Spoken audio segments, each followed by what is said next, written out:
So ngayon, sinisiraan nyo si Marcos? Sana noon pa lang, sinabihan nyo na. Para ibaba nyo si Marcos? Ang napakalaking tanga nyo eh. Tingnan nyo yun, no? Yung palaya namin, yung tubuhan namin dito.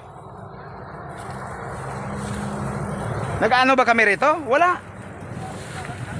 Kayo ha, ano kayo ng yung tao naghahanap buhay ng ano, talagang inaano nyo ha? Sana noon pa lang sinabihan nyo na si Marcos na si Marcos ay nagdodroga. Hindi niya kayang anuhin yung Pilipinas. Bakit ngayon? Nanalo na. Ba't ang dami nyong pakialam dyan? Ha? Lahat pa kayo. Sana noon pa lang sinabihan nyo na. Huwag kayo puro na chat-chat ha. Anak kayo ng tipaklong ha.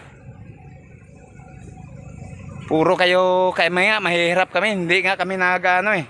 Hindi kami nagreklamo, kayo pa. Nandyan sa taas.